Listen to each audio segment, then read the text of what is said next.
Hello Rachel，很高兴可以在新加坡跟你见面。Hello, Becky. Hello， 有很多的朋友也特别喜欢你弹的作品，你的音乐。那么今天呢，就想带大家一起来了解一下你。知道你之前来过新加坡几次，对新加坡有什么看法和感受吗Yeah, my last visit to Singapore was 15 or 16 years ago, 2007, and I played a recital here at the Art House Parliament, and it was a really fantastic experience. Although I was only here for a few days with my mom, and we really enjoyed our time here. The audience were really warm and very welcoming. So I'm so happy to be back here. 很开心你可以回来。那因为我知道你在很小的时候就参加过非常重量级的比赛，比如说霍洛维茨，那个时候你只有11岁，对吗？当你这么小就参加了这么多重量级的比赛之后，对你自己的人生有什么新的意义吗？ Yeah, the horse competition was definitely a big confidence to me after I won the award because it was actually also my first time playing with the orchestra in Ukraine, and it was a first taste of what it was like to play on an international stage. And after that experience, I was very determined to set my goal as a concert pianist.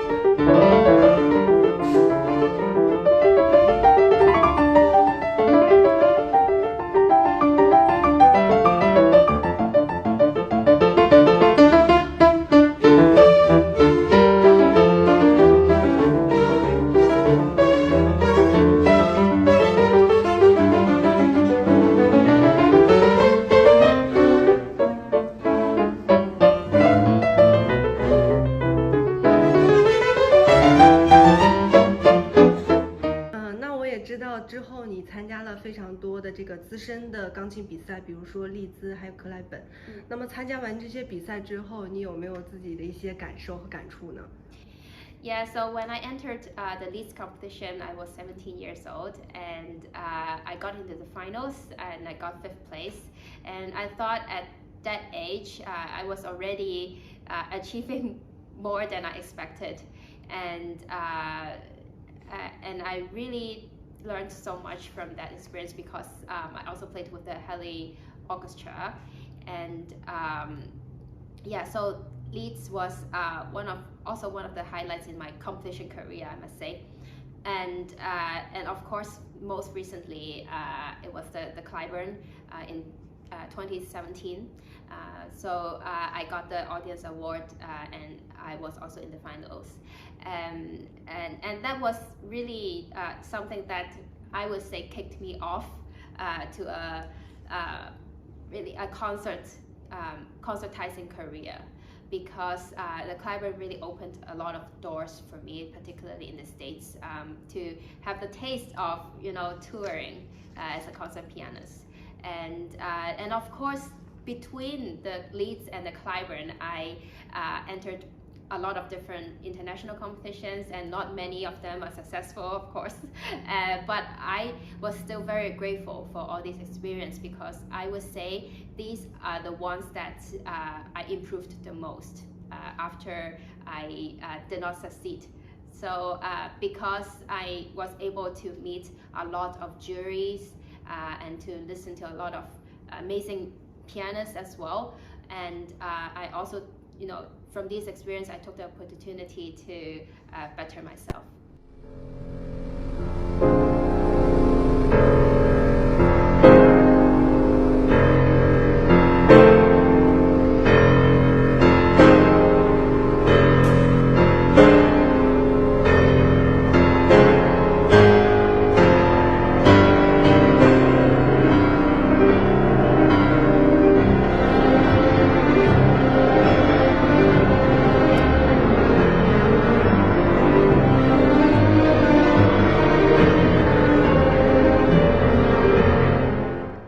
不知不觉我们这个疫情已经2年多了。那在疫情之前呢，你本身是有一些什么样的安排和计划吗？Yeah, so I used to travel quite a lot before the pandemic. For example, I was on tour in the States. I went to Hawaii for my tour, and also to Europe, Germany, and I played at the Elbphilharmonie, which was I would say a highlight in my career so far. And I also toured with the Asian Youth Orchestra and Hong Kong Phil in Asia cities like Nanjing, Tianjin, right, and also Shanghai.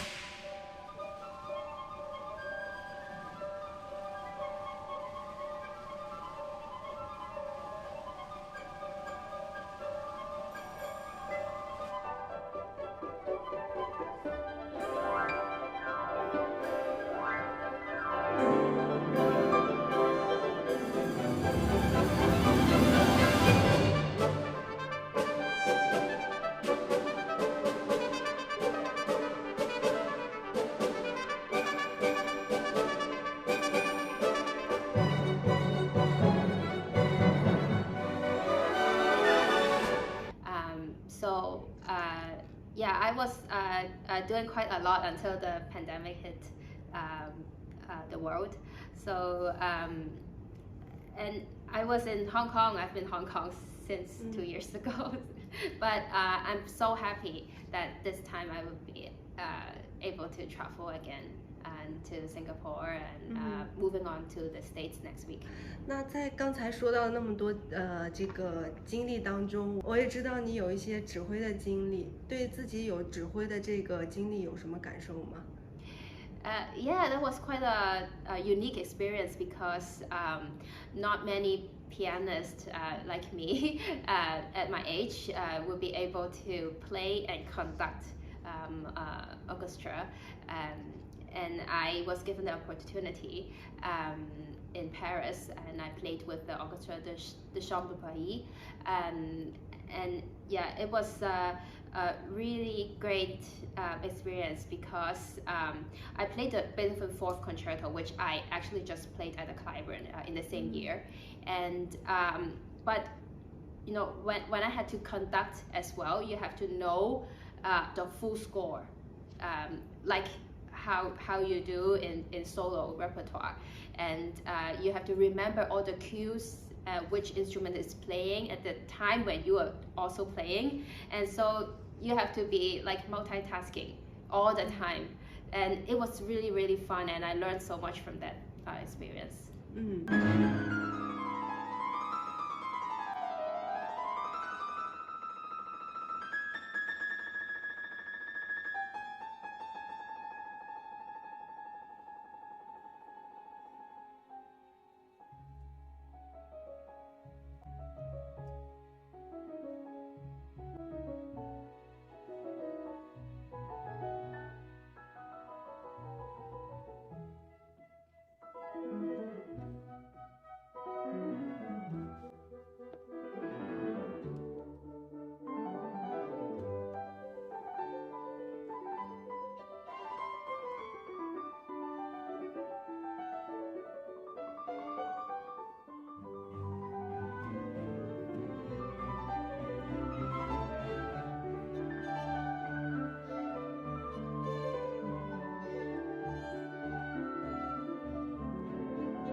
瑞秋是一个土生土长的这个香港人。在您的这个教育过程当中，是从香港到美国去学习，有什么样的一些关于音乐的提升和提高？Yeah, I was brought up in Hong Kong, and my teacher, who's like a mother figure to me, Miss Eleanor Wong, at the Hong Kong Academy for Performing Arts.